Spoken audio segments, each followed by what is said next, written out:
dia, boa tarde, boa noite, meus irmãos e irmãs, queridos e queridas. Nós vamos hoje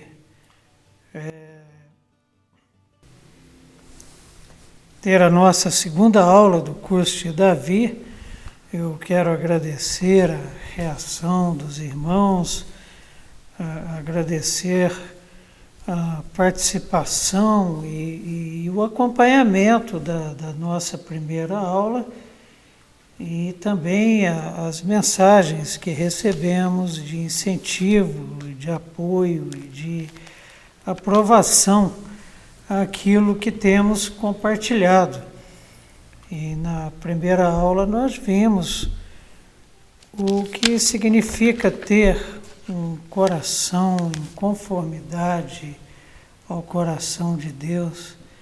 É amar a Deus acima de todas as coisas e amar ao nosso próximo como a nós mesmos, né? É o resumo de toda a lei dos profetas e isso traz para nós, inclusive, uma direção, um projeto de vida, o buscarmos ser como Davi buscou ao longo da sua vida, apesar de toda a imperfeição, e nós conversamos a aula passada acerca da nossa imperfeição também. Apesar do nosso pecado, apesar do nosso coração caído, mas alcançado pela graça e misericórdia de Deus. Está aí um excelente projeto de vida.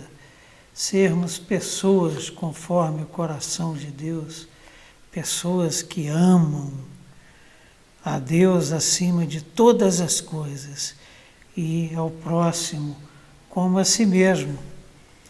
E hoje nós vamos conversar sobre um tema interessante relacionado à história de Davi, relacionado ao nosso curso, relacionado a sermos ou não pessoas conforme o coração de Deus, que é uma questão política. A nossa aula de hoje vai girar em torno de um fato que foi o seguinte: num determinado ponto da história, os israelitas pedem um rei. Os israelitas pedem um rei.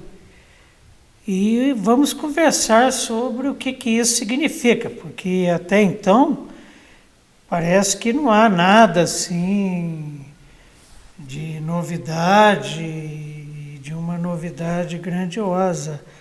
Mas esse é um fato que marcou profundamente a história do povo de Deus, tem marcado a nossa, e que inclusive tem a ver com o fato de que Davi chegou ao trono de Israel e foi o maior rei da história de Israel. Mas o que significa isso?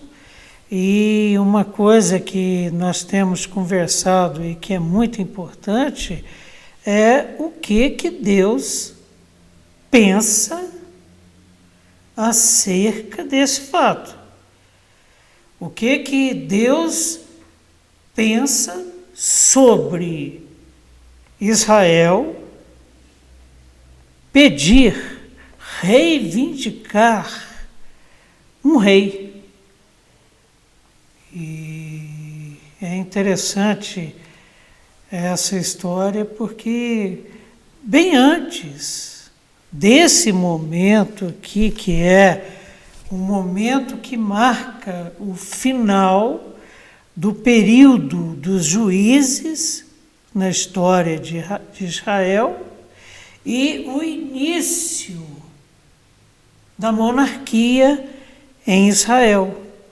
Tanto um quanto o outro período foram períodos difíceis, mas principalmente Juízes O livro de Juízes relata a história desse período, um dos períodos mais negros da história de Israel. E ao final desse período, que é a nossa conversa de hoje, o povo pede um rei.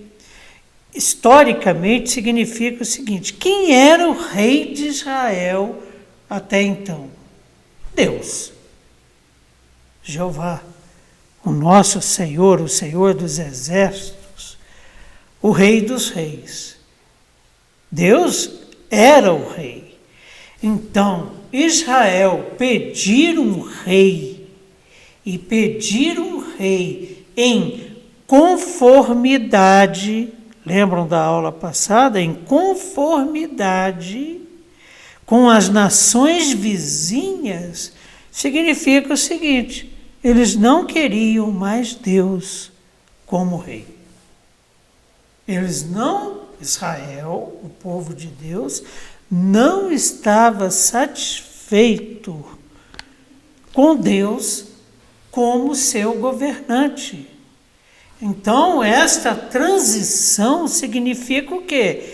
Israel passar de uma teocracia, em que Deus é o grande Senhor, é o rei, para uma monarquia em que reis ocuparão, a partir das dinastias definidas, o trono de Israel. Perceberam? Porque parece assim uma coisa um pouco ingênua. E Deus havia, e o que nós temos defendido é o seguinte: tudo a gente tem que pensar primeiro no seguinte: vem cá, mas o que Deus pensa, o que Deus quer, e o que Deus sente com relação a isso, a esse tema político, teocracia ou monarquia? Se a gente busca em Deuteronômio, no capítulo 17, Moisés, no seu discurso, lá nas planícies de Moabe, já traz uma profecia relacionada a esse tema. Deus já sabia.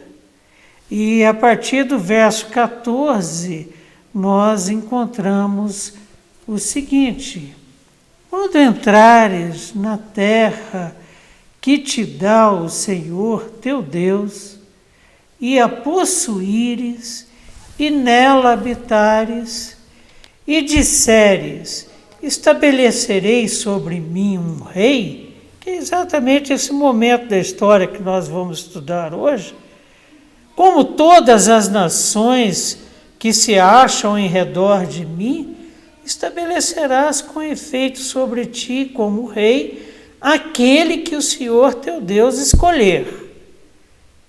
Então, o fato de Israel não querer Deus como rei e Senhor não significa que Deus perdeu a soberania por causa disso. O rei que vai para o trono, quem vai escolher é o Senhor. Homem estranho que não seja dentre os seus irmãos, não estabelecerá sobre ti, e sim um dentre eles. E Moisés continua tratando do assunto, nós vamos ver mais adiante acerca disso, mas duas coisas são importantes aqui nesses versículos que nós lemos. Nós lemos o 14 e o 15. Primeiro, ninguém vai ocupar o trono em Israel a não ser debaixo da soberania de Deus. Segundo, só pode ocupar o trono uma pessoa que pertença a uma das tribos de Israel. Estrangeiro não vale. Deus, então, isso lá, gente, antes do povo entrar na terra prometida, e já Moisés explicando e definindo como seria, estabelecendo a vontade de Deus para o povo, as leis de Deus, os princípios norteadores da nação que estão na palavra de Deus no Pentateuco. E ele já estabelece, então, essas regras. E Deus já sabia do coração. Conhecia o seu povo, um povo de dura cerviz. E é nesse final do período de Juízes que nós temos, então, essa transição da teocracia para a monarquia. E é interessante a gente pensar um pouquinho sobre isso, porque Juízes, como eu já disse, foi um período terrível. Se você pega a partir do capítulo 20 de Juízes até o final do livro, a impressão que dá o que está sendo descrito, o que acontecia em Sodoma, em Gomorra, cenas de sodomia, por exemplo, de violência, de crueldade, em que uma das tribos de Israel, a tribo de Benjamim, praticamente é extinta. Por quê? Por causa do coração caído. Por causa daquele coração que nós conversamos, terrivelmente enganoso, terrivelmente pecador, como o nosso é, o que nos torna terrivelmente dependentes da graça, da misericórdia, do poder, do amor de Deus, conforme, inclusive, o pastor Mazinho pregou ontem à noite. Mas o período de Juízes foi um período terrível. E como confirmação dessa realidade, 2 filhos do profeta Samuel, que é o profeta escolhido por Deus para ajudar o povo na organização política do povo durante essa transição, os filhos do profeta Samuel, que foi escolhido e foi consagrado a Deus no ventre de sua mãe Ana, os filhos do profeta Samuel tornaram-se péssimos juízes. Foi a gota d'água. Aí o que aconteceu? Os líderes de Israel, os príncipes de Israel, se mobilizam e chegam em Samuel e pedem o rei. Porque Samuel era o profeta.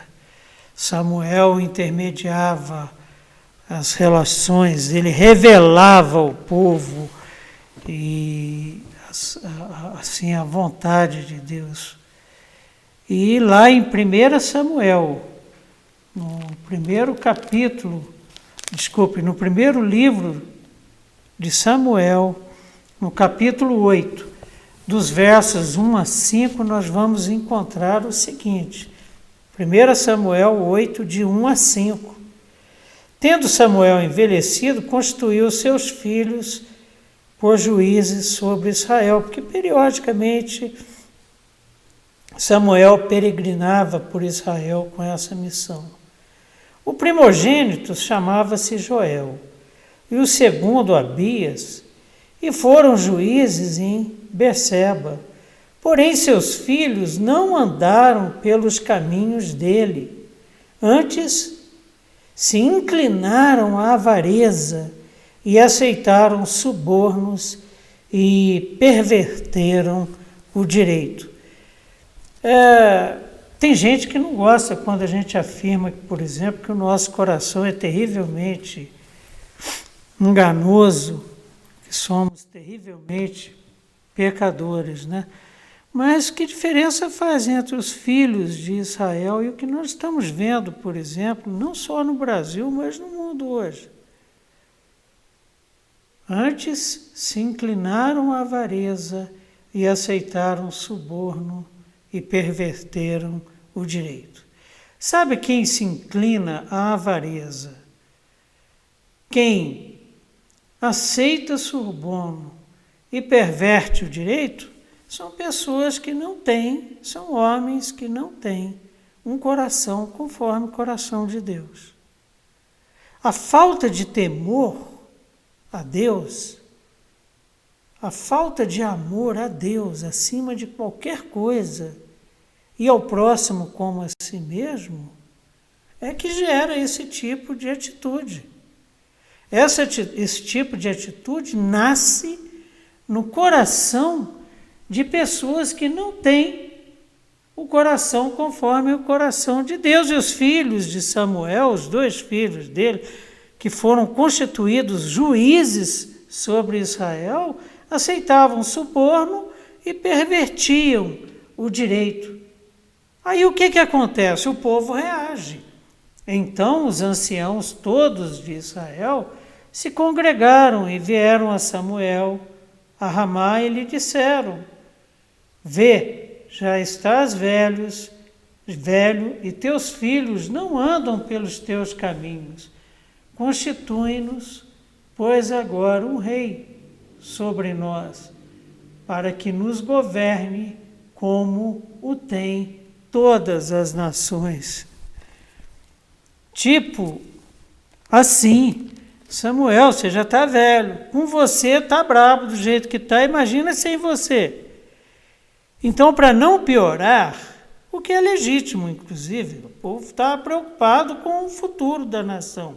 Olha, para não piorar, constitui um rei para ver se ele dá um jeito, para que a coisa não afunde de vez.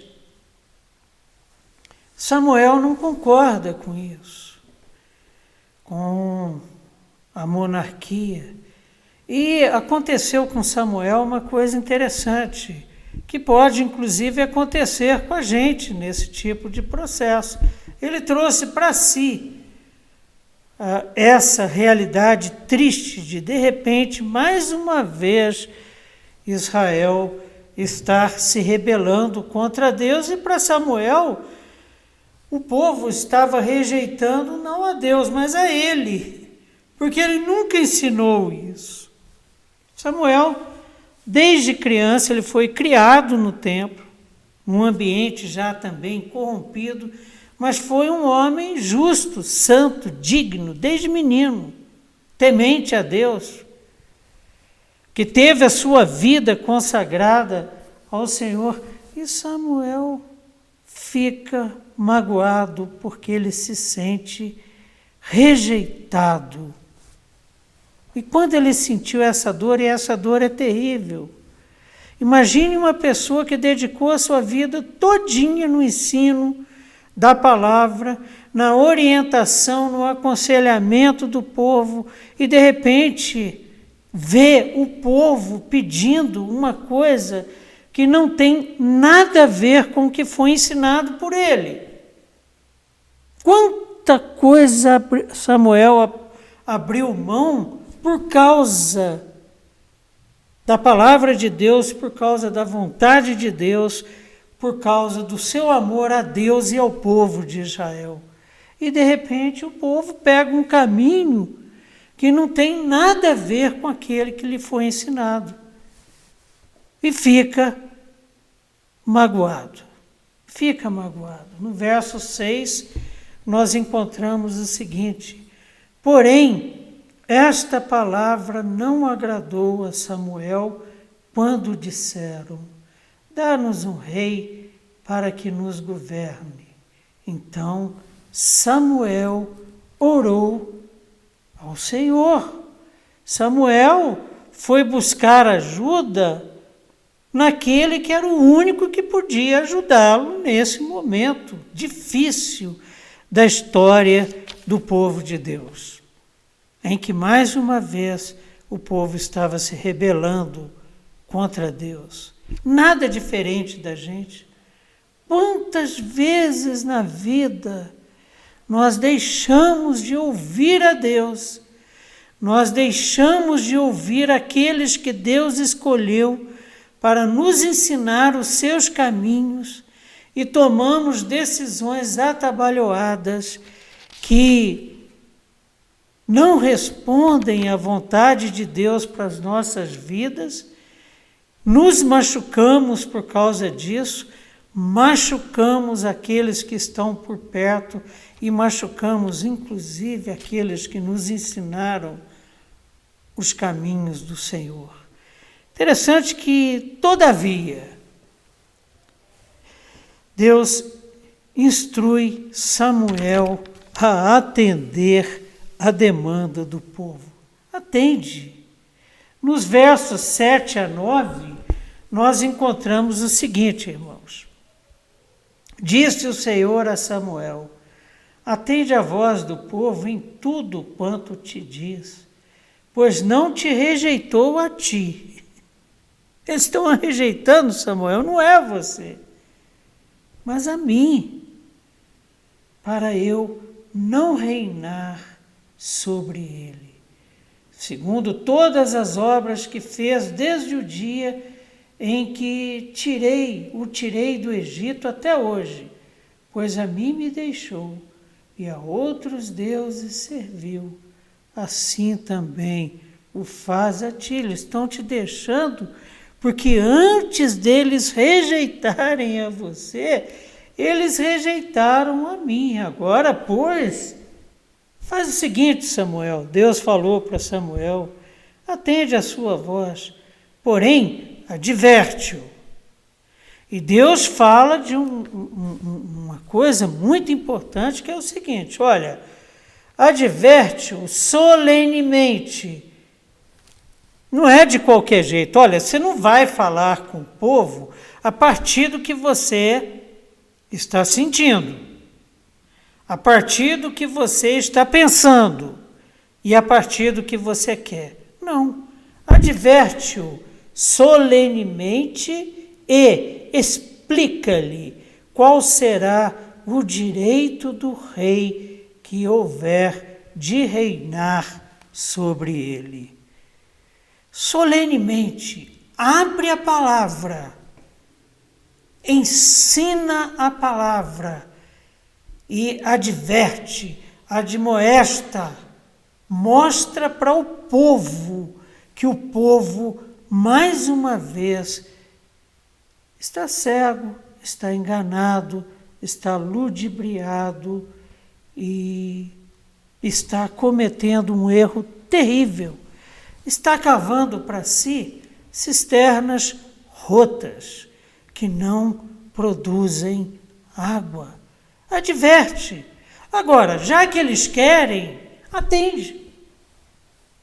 Começa a preparar, e isso foi feito por Samuel, porque ele era um homem diligente no que concernia a vontade de Deus.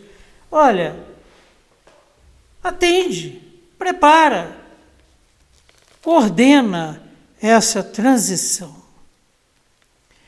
Deus pede para que Samuel advirta o povo solenemente, o que pressupõe o seguinte: olha, ensina esse povo a apropriar-se da minha lei, para que ele saiba, inclusive, e tenha condições de decidir com mais clareza, com mais discernimento, com mais sobriedade, com sabedoria, o que vai ser feito e o que não vai ser feito.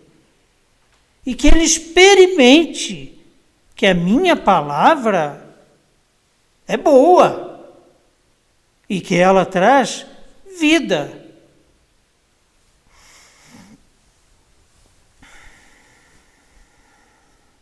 Em Deuteronômio 17:15, então, nós encontramos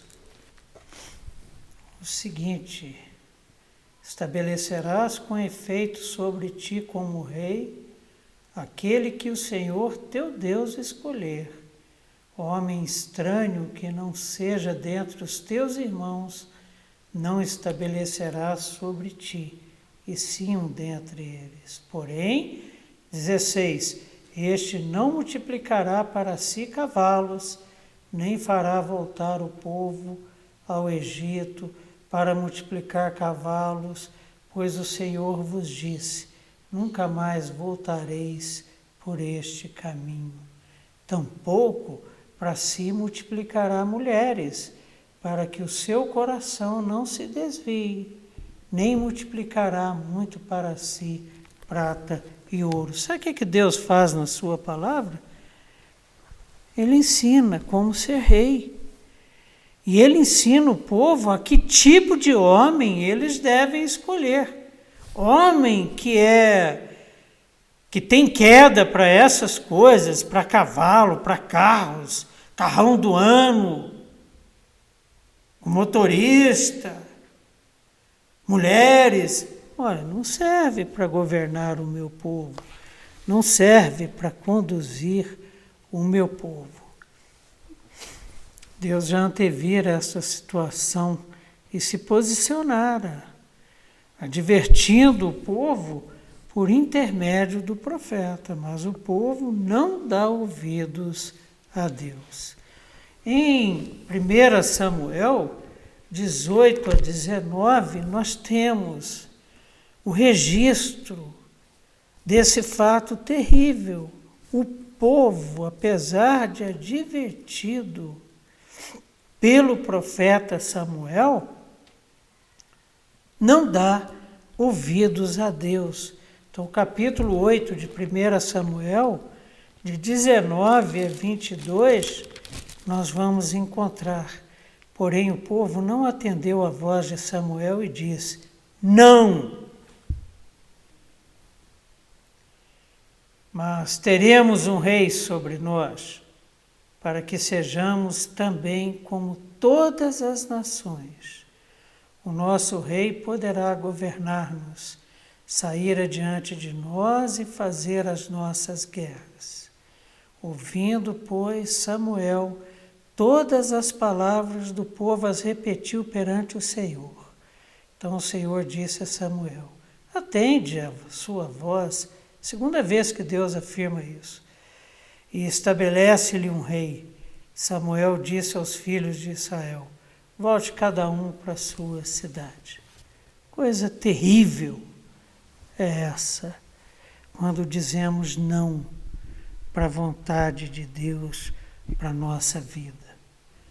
Coisa terrível que está registrada na palavra de Deus é o povo de Deus virar as costas para o seu Criador, para o seu Redentor, para aquele que tirou esse povo da escravidão do Egito e o colocou numa terra prometida. Ele cumpriu a sua promessa.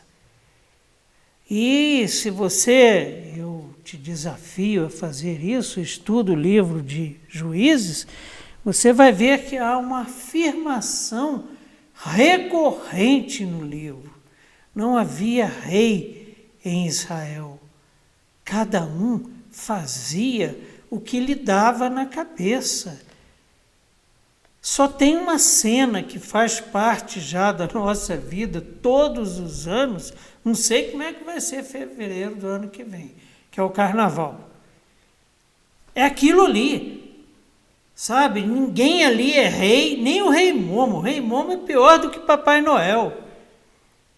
E cada um faz o que lhe dá na cabeça. Você já pensou uma situação dessa? Quantas famílias são desintegradas ali? Quantas vidas são perdidas? Mas essa foi a escolha do povo. Não! Mas nós queremos um rei. Firmou a questão e virou as costas para Deus. Saul, então, é escolhido rei. Isso nesse período de Juízes, na transição para o período da monarquia israelita, período dos reis. E um período em que Israel cada um fazia o que lhe dava, como diz, né? A sabedoria popular, cada um fazia o que lhe dava na telha, na cabeça. Saul é escolhido rei nessa circunstância. Saul foi o primeiro rei de Israel. E o capítulo 9 e o capítulo 10, eles documentam a escolha de Saul. A gente não pode esquecer do seguinte, Saul foi escolhido antes de qualquer coisa por Deus. E a gente vai ver por quê.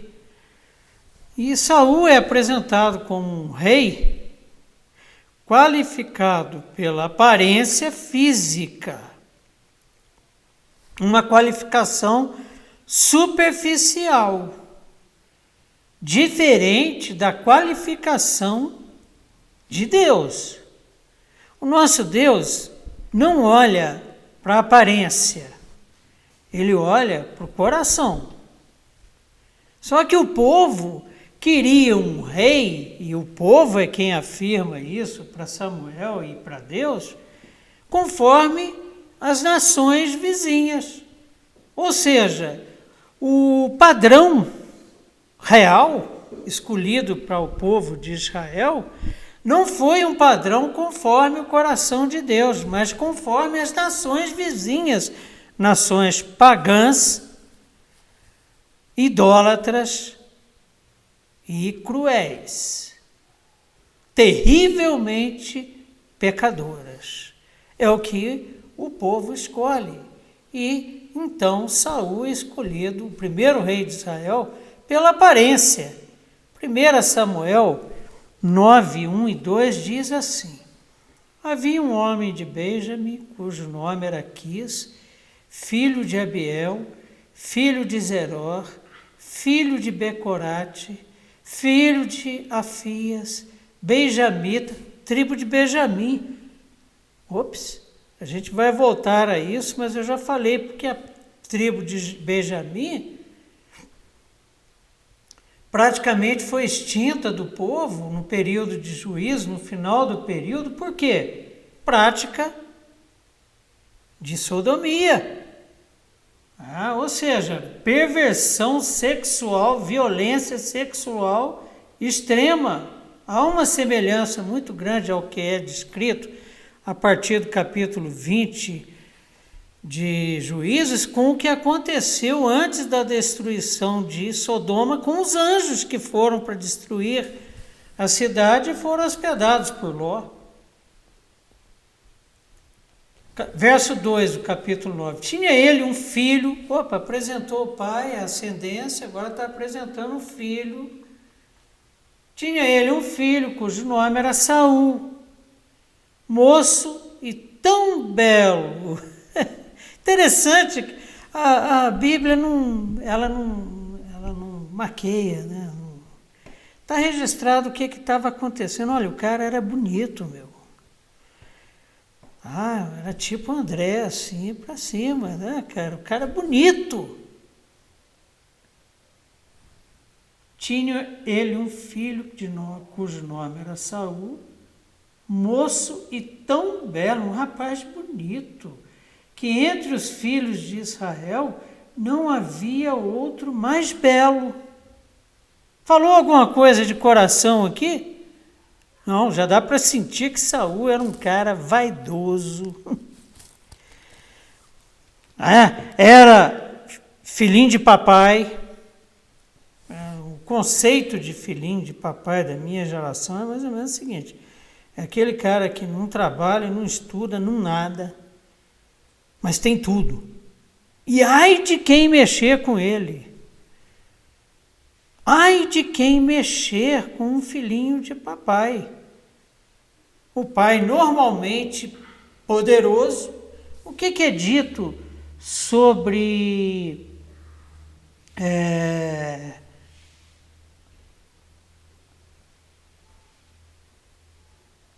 o pai de Saul? Era um benjamita da tribo de Benjamim e era homem de bens, rico, poderoso, cheio de escravos, rebanhos e com dinheiro. Quem tem dinheiro nesse mundo tem poder. Saul, então, pela descrição que foi dita aqui, ele era bonito e olha só, desde os ombros para cima, sobressaía a todo o povo. Ele era alto e bonitão. Onde ele chegava, todo mundo, esse daí não mexe com ele não, porque o pai dele é poderoso. Filhinho de papai. Cuidado com a carteirada. Você sabe com quem que você está falando? Então, essa é a descrição e esses foram os critérios para a escolha de Saul, critérios não de Deus, mas de Israel. Na escolha, Deus usa dos critérios israelitas e faz desses critérios uma forma de disciplina. Ah, é? Seria mais ou menos assim. É assim que vocês querem? Então tá aí Saul. Ó. E vai disciplinar o povo a partir do reinado de Saul.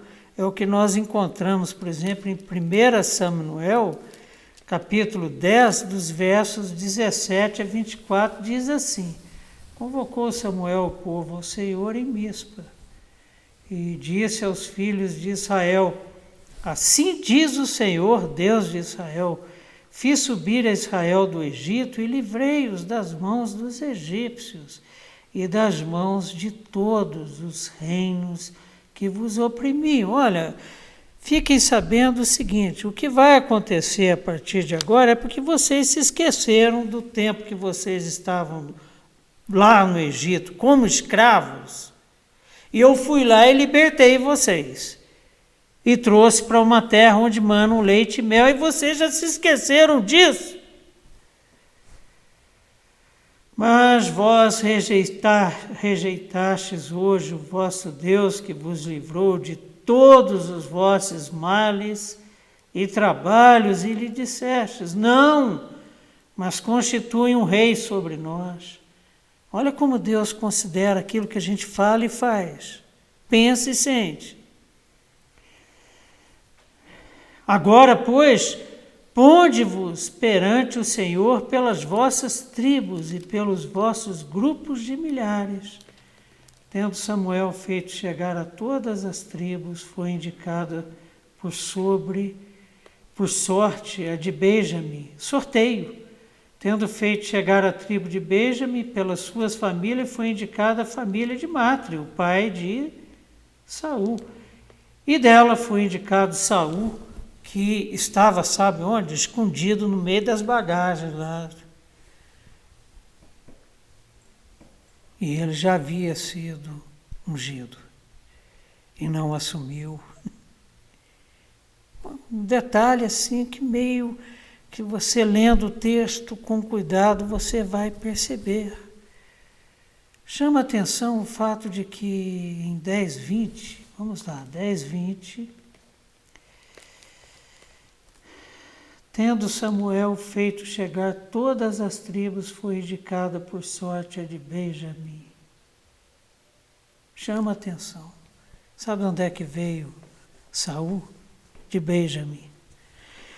Sabe onde Saul nasceu e cresceu e foi educado como filhinho de papai?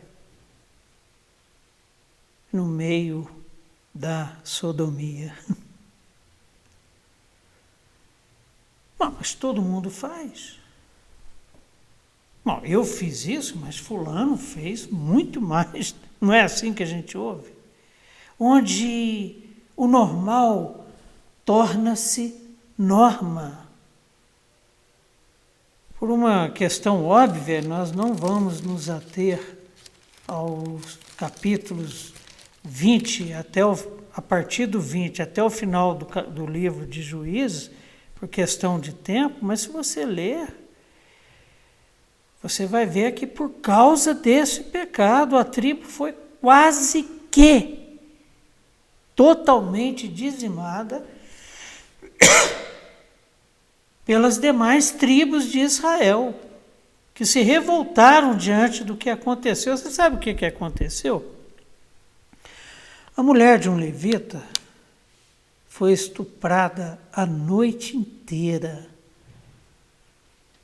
E sabe quem é que os caras queriam estuprar? Não era ela, era o levita. E ela foi tão estuprada e violentada a noite toda, que quando o levita levanta de madrugada para viajar, vê que ela não estava, abre a porta, ela estava morta na porta. Morreu sendo violentada. Ele picotou o corpo dela em 12 partes e mandou uma parte para cada tribo de Israel. E o povo de Israel se reúne para guerrear contra Benjamim. E é de lá que Saul vem. É de lá que Saul traz estas características de um homem soberbo, de um homem vaidoso, de um homem de um padrão de beleza elevado, que tinha uma preocupação muito grande com a aparência. E o povo gostava disso, né? Porque escolheu, né? Escolheu o quê? Saul? Não, ele foi escolhido por Deus. Mas o que o povo escolheu? Os padrões dos povos vizinhos. E Deus dá a Saul para disciplinar o povo. Saul pertencia exatamente a Benjamim. Chama atenção também o seguinte: os textos de 1 Samuel e de Juízes, eles traçam um paralelo muito grande entre Saul e Sansão. Sansão também um homem escolhido por Deus, mas um homem, um nazireu, já consagrado a Deus do ventre, e Sansão foi um herói do povo de Israel que foi levantado por Deus, da mesma forma que Saul, para libertar Israel do jugo filisteu. E os textos, provavelmente, não se sabe quem são os autores de Juízes e de 1 Samuel, mas houve essa preocupação de se traçar esse paralelo. Por exemplo, a apresentação de Sansão e de Saul é a mesma. Quer ver só?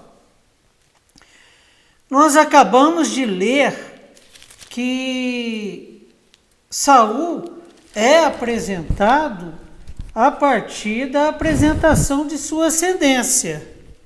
Fala primeiro do pai dele, para depois falar dele. Em Juízes, no capítulo 13, verso 2, nós temos: havia um homem de Zorá, da linhagem de Dan, chamado Manoá, cuja mulher era estéril e não tinha filhos. E dela o anjo anuncia o quê? Que vai nascer Sansão. Então a apresentação dos dois é semelhante. Apresenta o pai para depois, ao longo da narrativa, apresentar o filho. Um segundo paralelo que é importante prestarmos atenção nele é que, com ambos, Deus pretende livrar, como já disse, Israel da opressão filisteia. Ainda em Juízes, capítulo 13, verso 5, nós vamos encontrar o seguinte: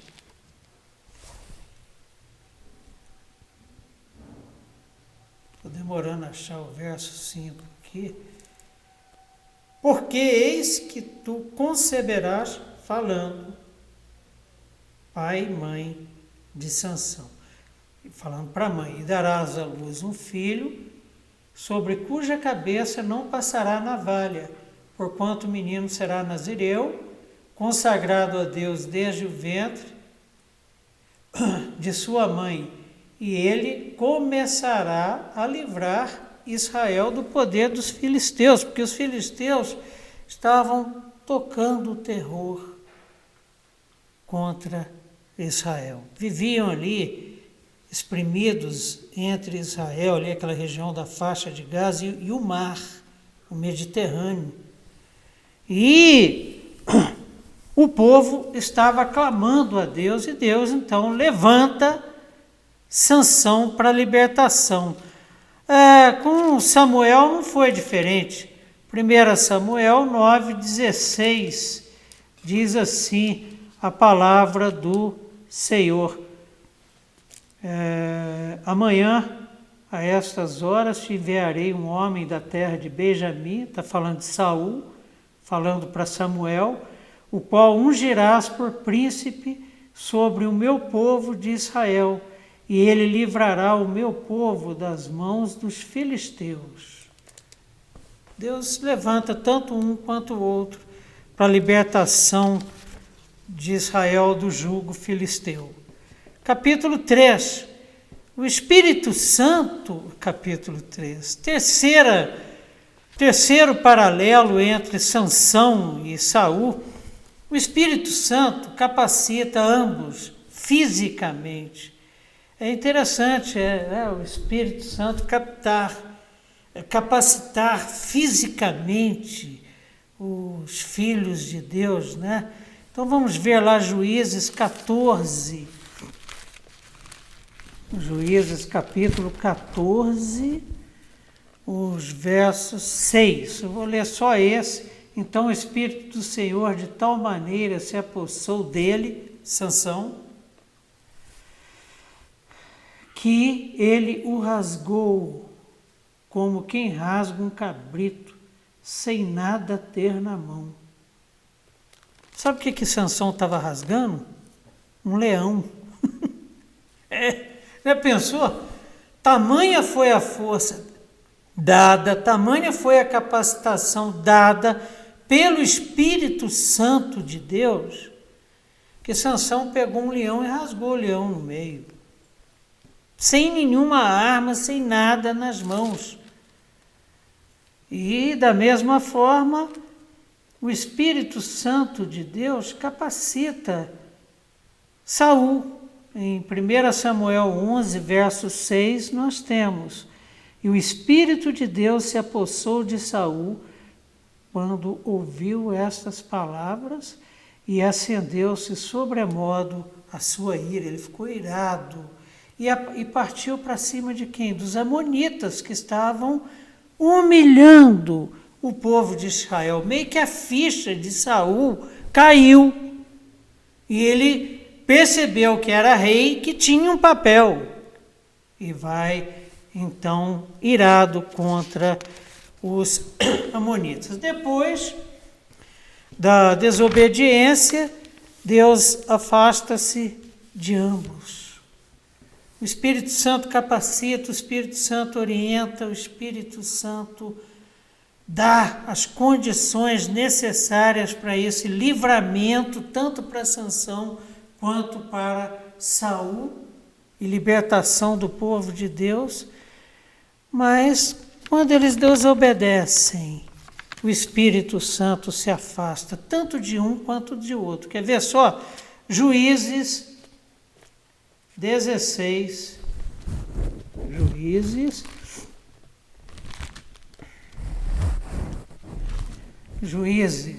16, 20.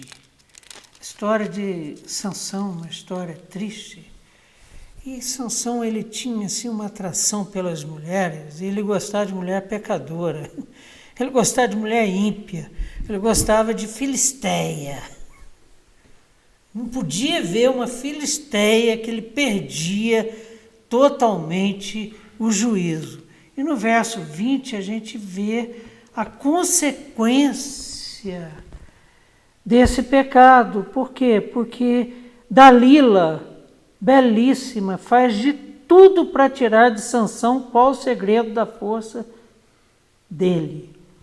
E no verso 20 diz assim: e disse ela: os filisteus vêm sobre ti, Sansão. Tendo ele despertado do seu sono, disse consigo mesmo: sairei ainda esta vez como dantes e me livrarei. Porque ele não sabia ainda que já o Senhor se tinha retirado dele.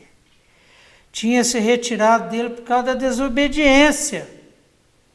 Tinha se retirado dele por causa do envolvimento dele com uma mulher inimiga de Deus e de seu povo. Tinha se retirado dele porque ele confessou para Dalila, contou para ela qual era o segredo da força. Ele era nazireu e não podia cortar o cabelo, porque a força dele estava simbolizada no seu cabelo. Enquanto ele dormia, cortaram as tranças dele. E o Espírito de Deus se afasta dele. A mesma coisa acontece com Samuel. Lá no fim da história de Samuel, um fim trágico como a história de Sansão, 1 Samuel 31. Desculpe, 16. Eu estou pulando, viu, gente? Me perdoem. 1 Samuel 16, 14. Eu estava vendo um lugar errado. 1 Samuel 16, verso 14, diz assim: tendo-se retirado de Saul o Espírito do Senhor, da parte deste um espírito maligno o atormentava. Sabe por quê? Porque Deus falou para Saul o seguinte: olha, vai lá e mata. E não deixa ninguém vivo e não pega despojo. Só que ele desobedeceu.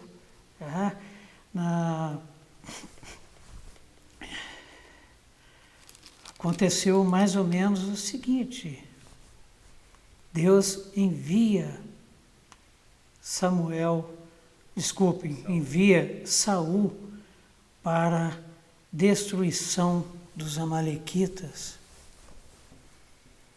e dá essa ordem para Saul. E Saul desobedece. E o pior, sabe o que foi? Quando ele é questionado por Samuel pergunta para ele: não, mas você está dizendo que não trouxe nenhum despojo, mas eu estou ouvindo uns balidos de ovelhas. Ela falou assim: nós pegamos as melhores para sacrificarmos ao Senhor. O que é muito comum fazermos, né? Justificarmos o nosso pecado, querendo, a partir do pecado, agradar a Deus. Aí sabe o que acontece? Deus fala: olha, não dá. Olha, a partir de hoje, eu escolhi o outro para ser o rei de Israel. E escolhi um conforme o meu coração. E quando isso acontece, ou seja, a partir da desobediência de Saul e da tentativa de Saul de resolver as coisas do jeito dele, porque ele, inclusive, poupou o rei dos amalequitas, tentando uma política de boa vizinhança, né, com o rei, poupou. Samuel foi lá e matou o rei, esquartejou o rei, porque era a ordem de Deus, e Deus sabe por quê. Tanto que aquele povo era ímpio e inimigo de Deus. O interessante é que ambos, tanto Saul quanto Sansão, quando morrem, expressam desejo de morrer. Ou seja, não tiveram uma morte tranquila como a morte de Davi, né? Olha, eu estou velho aqui, sabe, mas eu nunca vi um justo mendigar o pão. Nunca me faltou o pão. Nunca me faltou nada. Eu sempre tive mais do que eu mereço. Mas, infelizmente, com Sansão não foi assim. Nós temos, por exemplo, no capítulo 16, verso 30, de Juízes, nós vamos encontrar o seguinte: e disse, quem disse? Sansão: morra eu com os filisteus.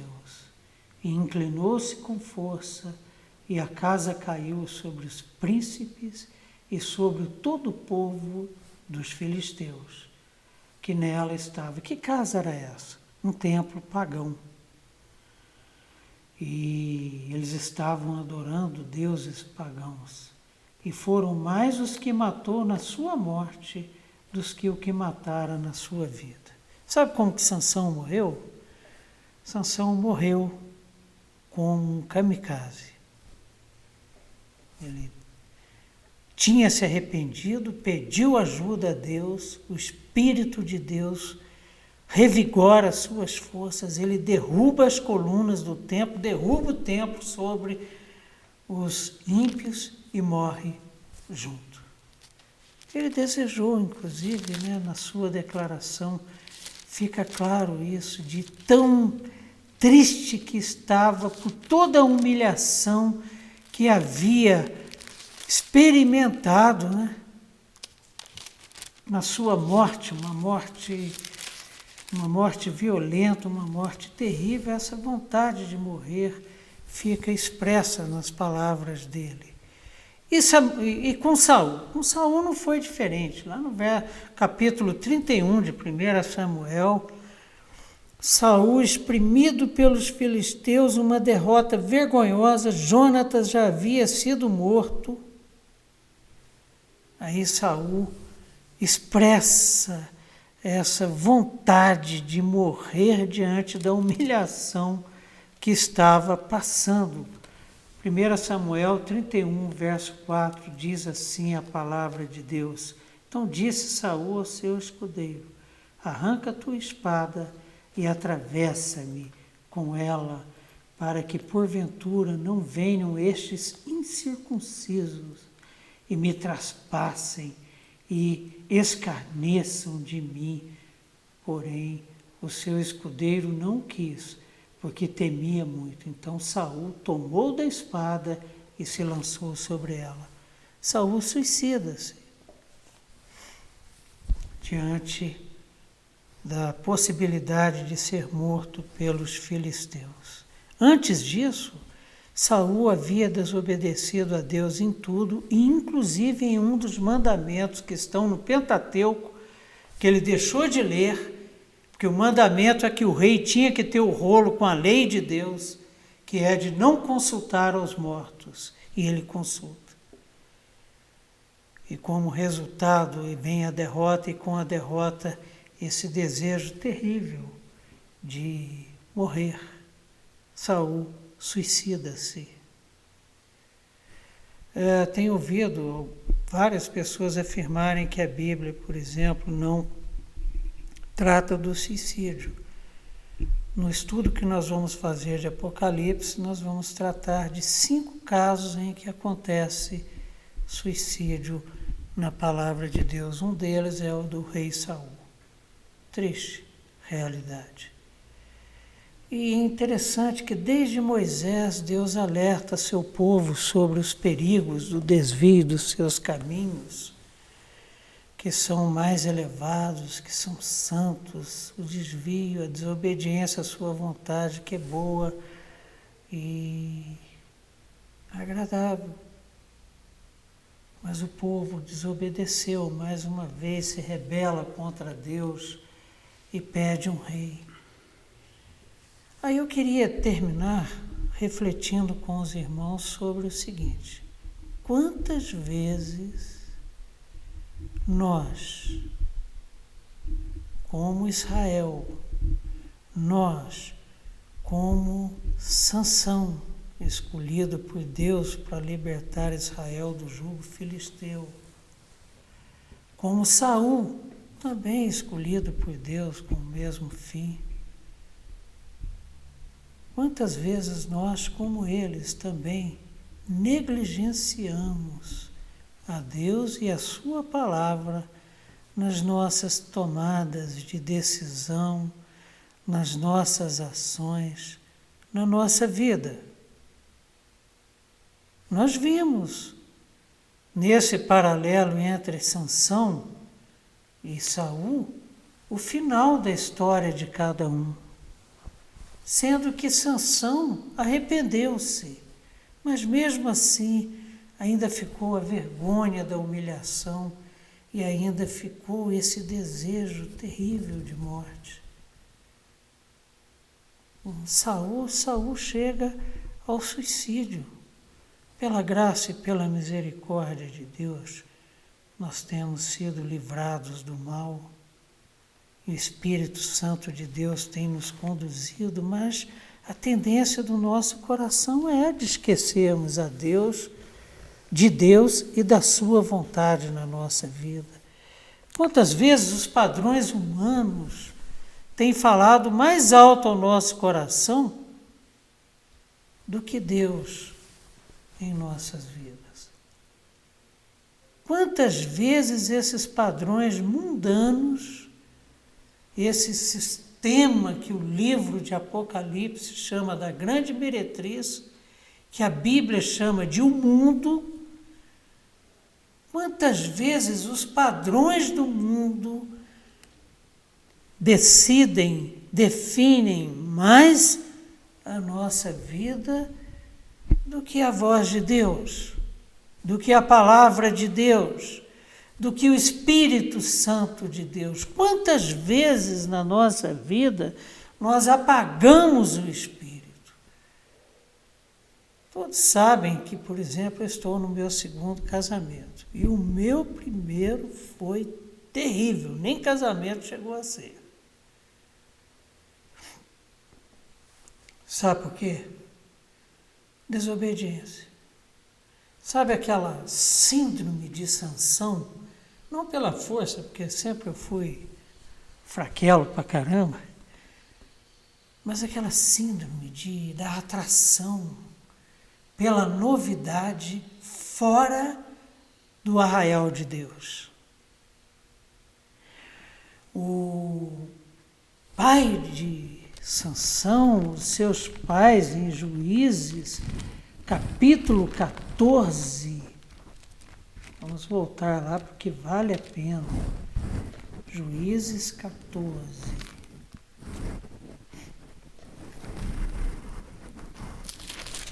Versos de 1 a 4, olha só.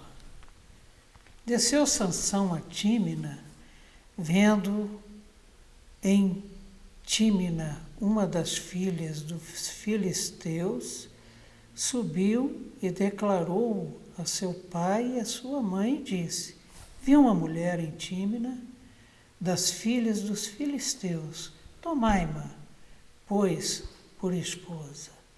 Porém seu pai e sua mãe lhe disseram: não há porventura mulher entre as filhas de teus irmãos, ou entre todo o meu povo, para que vás tomar esposa dos filisteus, daqueles incircuncisos? Disse Sansão a seu pai: toma-me esta, porque só desta me agrado. Um dia eu saí do arraial e fui para Tímina. E lá eu encontrei a minha primeira esposa.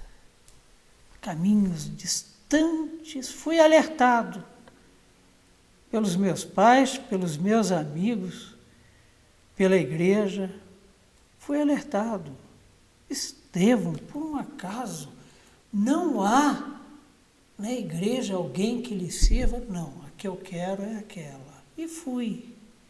As consequências vou levar para o resto da minha vida. Deus me livrou. Deus me sustentou, tem restaurado a minha vida, tem ajuntado os caquinhos que sobraram, tem abençoado o meu novo casamento com uma mulher temente a Deus, que é a Adélia, minha gata. Já vamos completar 30 anos de casados, mas as consequências estão aí.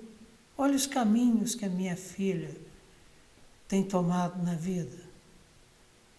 E é uma situação difícil, porque um dia a mãe dela falou numa audiência, na 7ª Vara Familiar, lá em Taguatinga, o seguinte, falou: olha, o que eu puder fazer para que os valores desse homem, e ela se referia ao Sansão aqui, não sejam passados para minha filha, para a Thaís, eu vou fazer, e tem feito. É natural dela. Ela é de Tímina.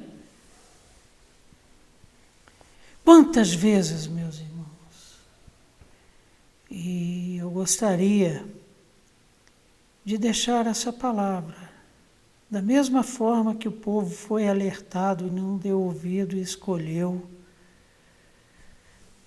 ter um rei, da mesma forma que Sansão foi alertado e não ouviu e escolheu uma mulher filisteia mais adiante, que não deu certo, mais adiante escolhe outra, que foi Dalila, e deu no que deu. Quantas vezes a gente tem agido assim? E eu quero pedir a Deus que Ele nos livre do mal e que o Espírito Santo de Deus habite abundantemente em nós, para que não recorramos no erro, que apesar do nosso coração terrivelmente caído, que aprendamos o valor de sermos obedientes, e obedientes até a morte, morte de cruz, como foi a história do Filho de Deus. Vamos orar? Senhor nosso Deus e Pai, a Tua palavra nos mostra o que significa o nosso coração rebelde, o nosso coração pecador, o nosso coração enganoso. Foi assim com o povo que o Senhor escolheu, que o Senhor separou para si. Te rejeitaram e nesses textos que estudamos hoje escolheram não os teus caminhos, mas os caminhos do mundo, os caminhos das nações vizinhas. E temos muitas vezes nas nossas vidas, Pai, agido assim. Só não fomos ainda consumidos única e exclusivamente porque o Senhor nos ama muito, porque o Senhor é misericordioso, gracioso, nos deu o Teu Filho para morrer no nosso lugar por causa das nossas mazelas, consequência disso, e o salário do pecado é a morte. Mas o Senhor nos livrou, tem nos livrado, e te rogamos, Pai, que o Teu Santo Espírito encha a nossa vida, e nós, pequenos vasos, venhamos a derramar dessa presença maravilhosa, poderosa e transformadora em nossas vidas. Para que de fé em fé sejamos transformados à imagem do Teu Filho Jesus Cristo, que não foi poupado por Ti para nos salvar. E que sejamos maravilhosamente transformados à imagem dEle, para a honra e glória do Teu santo nome. Amém, Senhor. Amém. Queridos, até semana que vem, se Deus quiser. E se porventura ficou alguma dúvida, se porventura você tem algum acréscimo àquilo que nós conversamos, se porventura você tem alguma crítica à nossa percepção desses textos, mande para o nosso canal, que no comecinho da aula que vem nós buscaremos comentar e responder aquilo que for proposto para nós. Muita paz, muita alegria, muita presença do Espírito Santo nesse momento de pandemia, nesse momento difícil que nós estamos atravessando. Em nome de Jesus, um abração, um beijão para cada um. Amém.